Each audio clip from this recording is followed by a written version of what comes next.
நீங்க எதுக்கு வரீங்க? மோசடின்னு தெரிஞ்சு எதுக்கு வரணும்? தெரிஞ்சா ஏன் வர போறாங்க? இது எனக்கே ஷாக். இப்படி நம்மளோட விஜய் சாரோட பாட்டு தான் ஞாபகம் வருது. பாட்டிலுக்கு 10 ரூபாங்கிற மாதிரி பாருங்க, உங்களுக்கே டான்ஸ் வருது அப்படிங்கிற மாதிரி. அப்ப வச்சுக்கலாமா பாட்டு? அது அப்படிலாம் சொல்லக்கூடாது. வேற எப்படி? வேற மாதிரி சும்மா இல்ல. இப்ப அவார்டுங்கிறது காசு இருக்குது, சாப்பாடு காசு இருக்குது, சரி எல்லா காசு இருக்குது. உங்களை வந்து நாங்க மண்டபம் புடிச்சு சாப்பாடு போட்டு அவார்டு கொடுங்கன்னு உங்களை யாரும் கேட்டாங்களா? விருப்பப்படுறவங்க இந்த அவார்டு ஃபங்க்ஷனுக்கு வரலான்னு போட்டிருக்கோம். புரியுதுங்களா? புரிவாதமா நான் உங்களை கூப்பிடலாம். வாட்டர்மெலன் திவாகர் அந்த மாதிரியான ஆட்களை வந்து அந்த மாதிரி அவன் பாட்டுக்கு ஏதோ 2 வீடியோ போறது வரதுன்னு போட்டுக்கிட்டு இருந்தாப்ல. இப்ப இது என்ன? இது வந்து தவறான தொழிலா? தவறான தொழில், இதுக்கு கேள்வி இல்ல. இதுக்கு நான் பதில் சொல்ல முடியாது. நீங்களும் நோட் பண்ணீங்க. நானும் யாரும் தப்பா சொல்லியே, ஏன் கூப்பிட்டேன்னு தான் கேட்கறேன். இருந்தாலும் மனசுல ஒரு சொல்றேன். அங்க வந்து பாலியல் ரீதியான சில விஷயங்கள் வந்து தவறா நடக்கிறதா ஒரு இன்ஃபர்மேஷன். யார் ஒரு 2 பேர் இந்த லெவலுக்கு வந்திருக்காங்கன்னு எனக்கு 2 பேர் இப்ப நீங்க அந்த பேர் சொல்லிதான் ஆகணும். இப்போ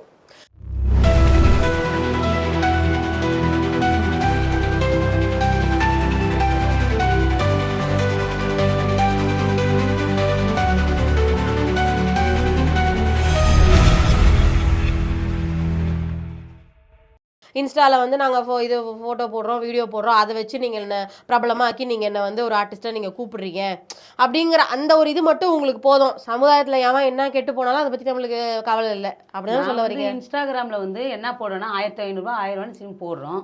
நீங்கள் எதுக்கு வரீங்க? மோசடின்னு தெரிஞ்சு எதுக்கு வரணும்? தெரிஞ்சா ஏன் வர போறாங்க? இது எனக்கே ஷாக். இப்படி ஒரு விஷயம் இருக்கதே தெரியாது. இப்ப நீங்க சொல்றதுனால தான் பல பேருக்கு தெரிய பண்றீங்களா? நீங்களும் இன்ஸ்டாகிராம் யூஸ் பண்ண இப்படி விருதுங்கிறதெல்லாம் நான் இப்பதான் ஃபர்ஸ்ட் எங்க டைரக்டர் சார் சொல்லி தான் இப்படி ஒரு கான்செப்ட் இருக்குன்னே எனக்கு தெரியும். இன்ஸ்டாகிராம் ஓபன் பண்ணி பாருங்க, அதுல எத்தனை பேர் விருது வாங்குறாங்க, எத்தனை பேர் வாங்கிட்டு இருக்காங்க. அதெல்லாம் நாங்க என்ன நினைச்சோம், சரி ஓகே இவங்க ஏதோ பண்ணிருக்காங்க போல. ஏன்னா எல்லாத்தையும் வந்து உட்கார்ந்து பாக்கிறதுக்கு நமக்கு நேரம் கிடையாது. நேரம் ஒதுக்கி நம்ம ஃபுல்லா சில பேருக்கு வந்து தான் அப்படி கொடுக்குறாங்க. ஏன்னா ஃபாலோஸ் கம்மியாங்கிறவங்களுக்கு தான் அப்படி கொடுக்குறாங்க. இல்ல அதுதான் எனக்கு அதிர்ச்சியான. சில பேர் வந்து நல்ல திறமையா உள்ளவங்க இருக்காங்க, நிறைய பேர் இருக்காங்க.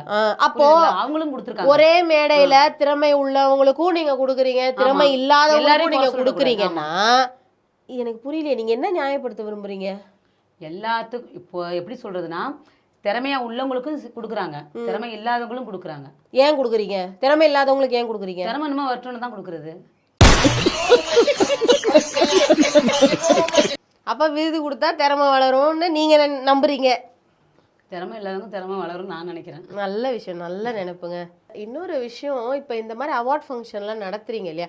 அவார்ட் ஃபங்க்ஷன் சொல்லவே வாய் எனக்கு ஒரு மாதிரி இருக்கு.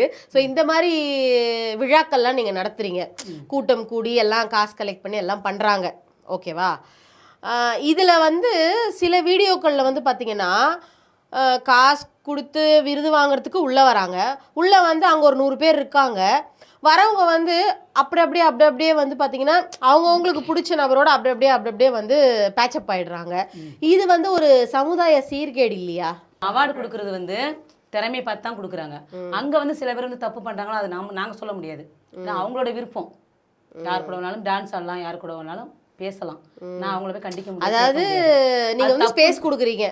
தப்பு அப்படி கிடையாது. வேணாலும் நீங்க வந்து பண்ணிக்கலாம் அப்படிங்கிறதுக்கு ஒரு ஸ்பேஸ் கொடுக்குறீங்களா? அப்படி சொல்லக்கூடாது. எல்லாருமே தப்பா சொல்லக்கூடாது. எல்லாரையும் சொல்லல, தப்பு பண்றவங்களும் சொல்றேன். தப்பு பண்றவங்க பண்ணிட்டு தான் இருக்காங்க. அங்கன்னு கிடையாது, எங்க வேணாலும் தப்பு பண்ணிட்டு தான் இருக்காங்க. அவார்டுங்கிற ஃபங்க்ஷனால அவங்கள தான் தப்புன்னு சொல்ல முடியாது. தப்பு பண்றவங்க இயல்பா அவங்கவுங்களோட இஷ்டத்துக்கு வெளியில அவங்க தப்பு பண்றாங்க, அதெல்லாம் ஓகே. நீங்க வந்து ஐ மீன் எப்படின்னா இந்த அவார்டுக்கு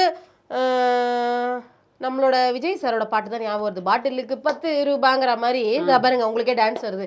அந்த மாதிரி அவார்டுக்கு 1500, விஜய் ஃபேன் அவார்டுக்கு 1500 அப்படிங்கிற மாதிரி அப்ப வச்சுக்கலாமா பாட்டு? அப்படிலாம் சொல்லக்கூடாது. வேற எப்படி? வேற மாதிரி 1500 அவார்டுக்கு அப்படின்னு சொல்லுவோமா? அது வந்து அவார்டுங்கிற பேர்ல வந்து ஏன் காசு வாங்குறாங்கன்னா, அததான் நான் கேக்குறேன். அவார்டுங்கிற பேர்ல ஏன் காசு வாங்குறீங்க? சும்மா வந்து எல்லாரும் கேட்க முடியாது, சும்மா கேட்க கூடாது, அதனால அவார்டு கொடுத்து கேக்குறீங்க. அப்படி சொல்லக்கூடாதுங்க. வேற எப்படி தாங்க சொல்றீங்க? அவங்களோட திறமையை வச்சுதாங்க அவார்டு வாங்குறாங்க. திறமைக்கு நீங்க யாருக்கு அவார்டு கொடுக்குறது? மண்டபம் காசு இருக்குது, சாப்பாடு காசு இருக்குது, சரி எல்லா காசு இருக்குது. உங்களை வந்து நாங்க மண்டபம் புடிச்சு சாப்பாடு போட்டு அவார்டு கொடுங்கன்னு உங்களை யாரும் கேட்டாங்களா? நான் அவார்டு கூப்பிட்டேன், நீங்க எதுக்கு வரணும்னு கேக்குறேன். நானு நீங்க ஏன் கூப்பிட்டீங்க? நீங்க ஏன் வரணும்? நீங்க கூப்பிடுறதுனால நாங்க வரோம். நீங்க வரனால நாங்க கூப்பிடுறோம். ஓ அவ்வளவுதான். நாங்களா வந்து எங்களுக்கு அவார்டு கொடுங்க, அவார்டு 1000 ரூபாய் வாங்கினா நாங்க நாங்க தரோம். நாங்க போய் சொல்லல. இன்ஸ்டாகிராம் மூலியமா ஒரு பதிவு பண்றோம். அதாவது இன்ஸ்டாகிராம்ல ஒரு பதிவு போட்டு ஆட்களை இழுக்குறீங்க உங்க பக்கம். இன்ஸ்டாகிராம் மூலியமா அவார்டு வர்றவங்க விருப்பப்படுறவங்க வரலாம். அது வந்து எப்படி போடுறோம்னா விருப்பப்படுறவங்க இந்த அவார்டு ஃபங்க்ஷனுக்கு வரலாம்னு போட்டிருக்கோம். புரியுதா? 1500 ரூபாய். புரியாதமா நான் உங்களை கூப்பிடல. 1500 ரூபாய் கிடையாது. 1000 ரூபாய் சிம் இருக்கு. 1000 ரூபாய்க்கும் அவார்டு இருக்கு. 1000 ரூபாய்க்கு இருக்கு. ஏன்னா மண்டபத்தை பொறுத்து இருக்கு. ஓ மண்டபத்தை பொறுத்து. ஓகே. 1000 ரூபாய் சிம் இருக்கு. 1500. அதாவது எப்படின்னா நீங்க வந்து மண்டபத்தை பொறுத்து அவார்டு கொடுப்பீங்க, காசு 1000 1500 அதை பொறுத்து அவார்டு கொடுப்பீங்க, சாப்பாடு பிரியாணியா வெஜிடேரியனான்னு பார்த்து அவார்டு கொடுப்பீங்க. ஆனா எவன் ஒருத்தன் நல்லா நடிக்கிறான், இவன் கிட்ட இந்த ஒரு திறமை இருக்கு, இவன் வந்து நல்லா வரணும் அப்படின்னா அப்ப மத்தவங்க எல்லாம் கூப்பிட்டு கொடுக்கறதெல்லாம் முட்டாள்கள் அப்படிங்கிறீங்க. அதான் நான் முட்டாள்னு சொல்ல வரல. நாங்க என்ன சிம் அவார்டு வந்து இன்ஸ்டாகிராம்ல நாங்க பதிவு பண்றது. சரி. யார் யார் அவார்ட் ஃபங்க்ஷனுக்கு வரீங்களோ கலந்துக்கிறீங்களோ விருப்பப்படுறவங்க வரலான்னு. யாரையும் வந்து நம்ம வல்கட்டாமே நாங்க வற்புறுத்தி கூப்பிடல. Okay okay. புரியுங்களா? விருப்பப்பட்டவங்க மட்டும் வரலான்னு கூப்பிடுறது. அவங்க எதுக்காக வராங்கன்னா அவங்களோட திறமையை வந்து அங்க காட்டலாம். சரி இப்போ ஓகே ஓகே இதெல்லாம் நீங்க சொன்னதெல்லாம் எனக்கு புரிஞ்சிச்சு. இப்போ என்னன்னா என்னோட சந்தேகம் என்னன்னா இப்போ நீங்க கூப்பிடுறீங்க, ஓகே நீங்க உங்க பாயிண்ட் ஆஃப் வியூக்கே நான் வரேன், நீங்களா ஒரு விளம்பரம் கொடுக்குறீங்க, அந்த விளம்பரத்தை பார்த்து இப்போ நான் வரேன், எங்க டைரக்டர் சார் வராப்ல, மேடம் எங்களுக்கு ஒரு அவார்டு கொடுங்க, ஆளுக்கு 1500 ரூபா போடுங்க, 3000 ரூபாய் அப்படின்னு நாங்க வரோம். ஓகேவா? இந்த 1500 ரூபா நீங்க கலெக்ட் பண்ணி இப்போ நாங்க சென்னையில இருக்கோம், நீங்க அவார்டு வந்து ஒரு கோயம்புத்தூர்னு வச்சுக்கலாம், அந்த ஒரு ஊர்ல நீங்க வந்து என்ன கூப்பிடுறீங்க இல்ல ஒரு பேச்சுக்கு, அங்க நீங்க வந்து அவார்ட் ஃபங்க்ஷன் நடத்துறீங்க. இப்போ இந்த 1500 ரூபா உங்களுடைய அவார்டுக்கு உண்டான பணம். ஓகேவா? இப்போ நான் இங்க இருந்து எப்படி நான் கோயம்புத்தூர் வர்றது? நீங்க தான் டிக்கெட் போட்டு வரணும். நான் உங்களை வழிகட்டாமே கூப்பிடல, நீங்களே தானே வரீங்க. நல்லா புரிஞ்சுங்க. வழிகட்டாம யாரையும் கட்டாயப்படுத்தி நாங்க கூப்பிடல. சரி. அவார்ட் ஃபங்க்ஷன் பேர் வந்து மென்ஷன் பண்றது அதுல இன்ஸ்டாகிராம்ல. நீங்களே விருப்பப்பட்டு வர்றவங்க வரலாம்னு நம்ம சொல்றோம். சரி. நீங்களே வரீங்க, அதுக்கு நாங்க என்ன பண்ண முடியும் சொல்லுங்க? நாங்களா 1500 ரூபா கொட்டி நாங்களே வரோங்கிறோம். அது அப்படி கிடையாதுங்க. அவங்களோட இதை வந்து காட்டுறாங்க, அங்க வந்து வெளிப்படுத்துறாங்க, அந்த ஸ்டேஜ்ல வந்து வெளிப்படுத்துறாங்க. அதுக்கு நீங்க பாராட்டுக்கு கை தட்டிட்டு போயிடலாமே, எதுக்கு அவார்டுன்னு ஒண்ணு ஏன் கொடுக்குறீங்க? அவார்டுன்னு ஒண்ணு கொடுக்குறேன், அப்பதாங்க நான் மக்கள் பாக்குறாங்களாங்க. இதுதான் நான் கேக்குறேன். மக்கள் மக்கள் மக்களுங்கிறீங்களே, இன்ஸ்டால எவ்வளவு மக்களுக்கு இன்ஸ்டா பத்தி தெரியும் நீங்க நினைக்கிறீங்க? நீங்க என்ன இப்ப அவார்டு கொடுக்கறத எடுத்து சன் டிவில போட போறீங்களா, விஜய் டிவில போட போறீங்களா? குழந்தைய பாருங்க, இன்ஸ்டாகிராம்ல தான் நிக்குது. சரி. இன்ஸ்டாகிராம்ல மெயின்ல பேரு நீங்க கொடுக்குற அவார்டு ஷோவா பாக்குறாங்க நீங்க நினைக்கிறீங்க? இன்ஸ்டாகிராம்ல தான் ஃபர்ஸ்ட்ல நிக்குது. சரி நிக்கட்டும். அப்ப டிவிலாம் என்ன உடைச்சிடலாமா? கமல் சார் மாதிரி டார்ச் தூக்கி போட்டு டிவி வச்சாம நம்மளே எதையா தூக்கி போட்டு உடைச்சிருவோம். நீங்க இன்ஸ்டாகிராம் யூஸ் பண்றீங்களா? கண்டிப்பா யூஸ் பண்ணி தானே ஆகணும் கேக்குறீங்க. ஆனா நான் இந்த மாதிரி ஒரு விஷயம் பார்த்தது இல்லையே, ஏன் கண்ணுல படலையே. உங்க பாருங்க இன்ஸ்டாகிராம் ஓபன் பண்ணி என்ன இப்போ உங்க ஐடி வச்சு இப்ப நான் பார்க்கணுமா? யார் ஐடி வச்சு பார்க்கணும்? வேற எல்லாரும் ஐடி பார்க்கணும். யார் அவார்ட் கொடுக்குறாங்கன்னு இப்ப நான் சர்ச் பண்ணி பார்க்கணுமா? நீங்க இன்ஸ்டாகிராம்னு போட்டாவே யார் வேணாலும் பார்க்கலாம். இன்ஸ்டாகிராம்னு போட்டா இன்ஸ்டாகிராம் தாங்க வருது, வேற இன்ஸ்டாகிராம் தான் வருதுன்னா அதுல ரீல்ஸ் வருதா இல்லையா? ரீல்ஸ் எல்லாம் வருது. ரீல்ஸ் வருது, அதுல வருமே. நோட் பண்ணுங்கப்பா, பின்றாப்பா. எப்படி வராம இருக்கும்? வரலையே. நீங்க சொல்ற மாதிரியான ஸ்கேம் இது வரலையே எங்களுக்கு.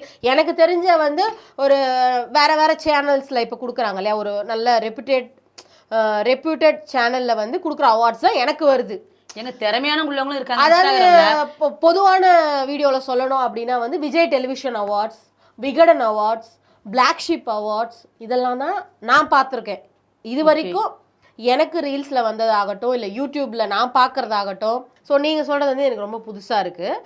மேபி இன் ஃப்யூச்சரில் வந்து இது வந்து ரொம்ப பாதிப்பை ஏற்படுத்துன்றது கண்டிப்பாக தெரிஞ்சிருச்சு.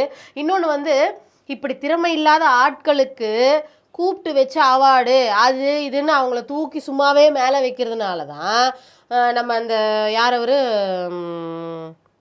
வாட்டர்மெலன் திவாகர் அந்த மாதிரியான ஆட்களை வந்து உங்களை மாதிரி ஆட்கள், அதாவது உங்களைன்னா உங்களே இல்லை, உங்களை மாதிரியான ஆட்கள் வளர்த்து விடுறாங்க. இப்படி வந்து சும்மா இருக்கிற ஒருத்தனை வந்து சீண்டி சண்டை வலிக்கிறதுன்னு சொல்லுவாங்கல்ல, அந்த மாதிரி அவன் பாட்டுக்கு ஏதோ 2 வீடியோ போகிறது வரதுன்னு போட்டுக்கிட்டு இருந்தாப்புல. இந்த மாதிரி அவார்டு கொடுக்குறோம் நீங்கள் வாங்க அப்படின்னு சொல்லி அவங்கக்கிட்ட 1500 ரூபாயும் வாங்கி அவங்கள கூப்பிட்டு அவார்டையும் கொடுத்து அங்கே ஒரு 4 பழக்கத்தையும் ஏற்படுத்தி விட்டு இன்னைக்கு சொசைட்டியில் வந்து ரொம்ப கேவலமான விஷயங்கள், ஜாதி பற்றி பேசுறது, தான் வந்து கேமரா முன்னாடி உட்காந்துட்டா தான் ஏதோ பெரிய ஆளுன்னு நினச்சிக்கிறது.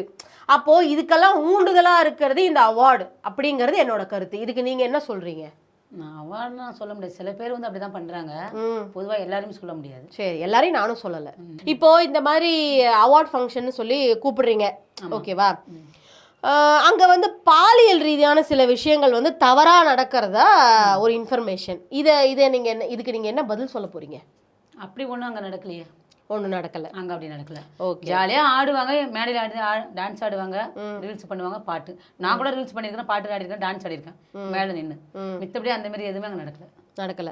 நீங்க வெளிப்பட்ட முறையில் என்ன நடக்குதோ தெரியாது நம்மளுக்கு. வெளிப்பட்ட முறையில இல்ல, வெளியில உள்ள நடக்கல, வெளியில என்ன நடக்கும் தெரியாது. வெளியில என்ன நடக்கும் அது நமக்கு தேவையும் இல்லை. உள்ள வர்ற வரைக்கும் கரெக்டா இருக்காங்க, அவ்வளவுதான். ஓகே. இது வந்து ஒரு தவறான முன் உதாரணமா உங்களுக்கு தோணலையா? இதுல என்ன தவறானது? இல்லை, இது ஆரம்பமே தவறு தான். உள்ளே போகிற விஷயங்கள் அதெல்லாம் கூட ஓகே, ஆரம்பமே தவறு. இந்த மாதிரி வந்து ஒரு விளம்பரம் பண்ணுறது தவறு. அவார்டுங்கிற அங்கீகரிக்கப்படாத விருதுகள் எதுவுமே விருதுகள் பட்டியல்லையே வராது, அது ஒன்று. அதுக்கு ஒரு காசு வசூலிக்கிறதுங்கிறது ஒரு தவறு, ஓகேவா? அதுக்கு ஒருத்தன் வந்து 1500 செலவு பண்ணி அவன் வீட்டில் சோறு இருக்கா என்ன இருக்குது என்ன இல்லைங்கிறத தாண்டி 1500 உங்களுக்கு காசையும் கொடுத்து ட்ரெயினையும் பிடிச்சி நீங்கள் கூப்பிட்ற ஊருக்கு வந்து ஒரு நாள் தங்கி நான் வந்து நீங்கள் போடுற பிரியாணியை சாப்பிட்டு அப்புறம் அங்கே இருக்க ஆட்களோட வந்து செல்ஃபி எடுத்து அதை வந்து பிரபலப்படுத்திக்கிட்டு இது என்ன ஒரு பொழப்பு? எனக்கு புரியலையே. காசே போடாமல் சும்மா வாங்க விருது வாங்கிட்டு போங்க சாப்பிட்டு போங்கன்னு சொல்ல முடியுங்களா? நான் என்ன கேட்குறேன், உங்களை யார் அப்படி காசு கொடுத்து விருது கொடுத்து தான் அனுப்பணும்? யார் உங்களை தூண்டுறது? பிடிவாதமாக கூப்பிடலையே, புரியுதுங்களா? ஐயோ, நானும் பிடிவாதமாக கூப்பிடல வாங்கன்னு. சரி, விருதுன்னு ஒரு செல்லுல தான் போகும். சரி, இந்த கான்செப்டை யார் ஆரம்பிச்சது? இப்படி ஒரு கான்செப்டை வந்து எப்படி நீங்கள் இதனுடைய தொடக்கம் எங்க? இது தொடக்கம் எங்கன்னு தெரியாது எனக்கு, பட் எல்லாருமே இதான் பண்ணிட்டு இருக்காங்க. எல்லாருமே இதான் பண்றாங்க. அதுல வெகு சிலரோட பேர்லாம் அவங்களால சொல்ல முடியுமா? பேர்லாம் என்னால சொல்ல முடியாது. ஏன் பயமா? பயம் கிடையாது, வேற என்ன. இதுல வந்து நல்லவங்களும் இருக்காங்க கெட்டவங்களும் இருக்காங்க. நல்லவங்க பேரை சொல்லுங்க. நல்லவங்க பேரும் சொல்ல முடியாது, கெட்டவங்க பேரும் சொல்ல முடியாது. அப்ப இது என்ன, இது வந்து தவறான தொழிலா? தவறான தொழில், இதுக்கு கேள்வி இல்லை, இதுக்கு பதில் சொல்ல முடியாது. கேள்வி இல்லையா, பதில் இல்லையா? பேர் சொல்ல முடியாது, சில நடக்குது. அப்ப இது தப்பான விஷயம் நீங்க ஒத்துக்கிறீங்க? தப்பான விஷயம் நான் எப்படிங்க ஒத்துக்க முடியும்? அப்ப பதில் சொல்லுங்க. இருக்கு இல்லாம இல்ல, அதுதான் எனக்கு சில தப்பு இருக்கு. புரியுதுங்களா? சில தப்பு என்ன, 1500 வாங்குறாங்க, ஏன்னா முடியாதவங்க கஷ்டப்படுறாங்கன்னு தெரியுது, தெரிஞ்சு அவங்கள கூப்பிடுறோம். எதுக்கு அவங்க வரணும்னு தான் நான். அதாவது ஒரு 2 நிமிஷத்துக்கு முன்னாடி போனீங்கன்னா இவங்களே தான் சொல்லியிருப்பாங்க நாங்க யாரையும் கூப்பிடலையே, நாங்க யாரையும் வர சொல்லின்னு. இப்ப இந்த பதிலையும் நோட் பண்ணிக்கோங்க. அப்புறம் நீங்களும் நோட் பண்ணிங்க. நானும் யாரும் தப்பா சொல்லியே, சொல்லுன்னு தான் கேட்கறேன். இருந்தாலும் மனசுல ஒரு சொல்றேன். அப்புறம் தப்பு தாங்க. இப்ப வந்து அவங்க கை காசு போட்டு பண்ண முடியாது. இப்போ ஒரு மண்டபம் எதுக்குங்க இருங்க ஒரு நிமிஷம். முதல்ல இதனுடைய நோக்கம் என்னன்றது எனக்கு புரியலங்க. இப்ப வரைக்கும் நம்ம அரை மணி நேரமா பேசிக்கிட்டு இருக்கோம். இதனுடைய நோக்கம் என்ன? ஊக்கப்படுத்துறாங்க, புரியுதுங்களா? இன்ஸ்டால வந்து 4 பேர் தான் பாக்குறாங்க, சில பேருக்கு ரீல்ஸ்ல சொல்றான் 4 பேர் பாக்குறாங்க, சில பேருக்கு வந்து சுத்தமா பார்க்க மாட்டாங்க. அங்க ஒரு மேடைன்னு வந்து கிடைச்சதுன்னா அதுல ஆயிரக்கணக்கான பேர் இருக்காங்க, அவங்க மூலியமா 4 பேர் பார்ப்பாங்க. அது மூலியமா வேற வாய்ப்பு ஏதாச்சும் கிடைக்கும், அதை வச்சுதான் அவங்க வந்து வர்றது, காசு போட்டு வராங்க. புரியுதுங்களா? சரி, இப்போ அந்த 1000 பேர் பார்த்து அந்த மாதிரி பார்த்து யார் ஒரு 2 பேர் இந்த லெவலுக்கு வந்திருக்காங்கன்னு எனக்கு 2 பேர் இப்போ நீங்கள் அந்த பேர் சொல்லி தான் ஆகணும். இப்போ ஆமாங்க, நீங்கள் இவ்வளோ நேரம் கேள்வி கேட்டீங்க, எல்லாம் பேசுனீங்க, எங்களால் இப்போ இங்கே பாருங்கள் நாங்கள் போட்டு மேடை விருது கொடுத்ததுனால இந்த 2 பேர் இப்படி வந்திருக்காங்கன்னு எனக்கு 2 பேரும் சொல்லுங்கள். இப்ப பேர்லாம் சொல்ல முடியாதுங்க. ஏங்க நல்லா மேல வந்தவங்க பேர் சொல்லுங்க. என்னங்க உங்க திறமையினால நீங்க கொடுத்த அவார்ட்னால 2 பேர் மேல வந்திருக்காங்கன்னா அது உங்களுக்கு பெருமை இல்லையா? எனக்கு பெருமை தான். அப்புறம் மென்ஷன் பண்ண முடியாது யார் என்னன்னு. எங்க ஆர்டிஸ்ட் கலைத்துறையை சார்ந்தவங்க பேரை சொல்லுங்க. நீங்க நடத்துறவங்க பேர் சொல்ல வேண்டாம், ஸ்கேமர் பேர் சொல்ல வேண்டாம், நான் கேட்கவும் இல்லை. திவாகர் ஒரு ஆளு, திருச்சி சாதனா, அவங்களும் வந்து அவார்டு வாங்கியிருக்காங்க. ஓ, அவங்களும் 1500 கட்டி அவார்ட்லாம் வாங்கியிருக்காங்க. அவங்க 1500 பணம் கட்டி வாங்கினானே எனக்கு தெரியாது. அவங்க சொல்றேன் நான் எதனால சொல்றேன்னா, அவங்களும் வந்து ஒரு படத்துல எல்லாம் வந்திருக்காங்க, நிறைய மூவில வந்திருக்காங்க. அவங்க படத்துல வந்திருக்காங்க, நான் பாத்திருக்கேன், அதை விட்டுருங்க. நான் கேக்குறதே இந்த பேரு. இப்ப நீங்க 2 பேரும் கேட்டீங்களா கேள்வி, வந்திருக்காங்கன்னு கேட்டீங்க, அது 2 பேரும் சொன்னேன். அப்போ உங்க மூலியமா அவங்க ஐ மீன் அதாவது இந்த ஸ்கேமர் இதுல அவங்க அவார்டு வாங்கியிருக்காங்க. வாங்கி அதுல இருந்து அவங்க வந்து சினிமாக்கு வந்திருக்காங்க. திவாகரும் வாட்டர்மெலன் திவாகரும் அப்படிப்பட்டவர் தான். அப்ப திவாகரை வந்து நம்ம திட்டுறதுல தப்பே கிடையாது. ஏன்னா இது வந்து முழுக்க ஒரு மோசடியின் பேர்ல விருது வழங்குற விஷயம், ஓகேங்களா? அப்படி இருக்கும்போது அதுல வந்து திவாகர் வந்து கலந்துருக்காப்புலன்னா வந்து சூப்பர், அவருக்கேற்ற இடத்துல தான் அவர் வந்து கலந்துருக்காரு. ஓகே, அதை பத்தி நம்ம அப்புறமா பேசலாம். ஓகே, நிறைய சூப்பரான விஷயத்த வந்து இன்னைக்கு எங்களோட பகிர்ந்துட்டீங்க, ரொம்ப நன்றி. மேலும் இன்னொரு வாட்டி பேசலாம். நன்றி.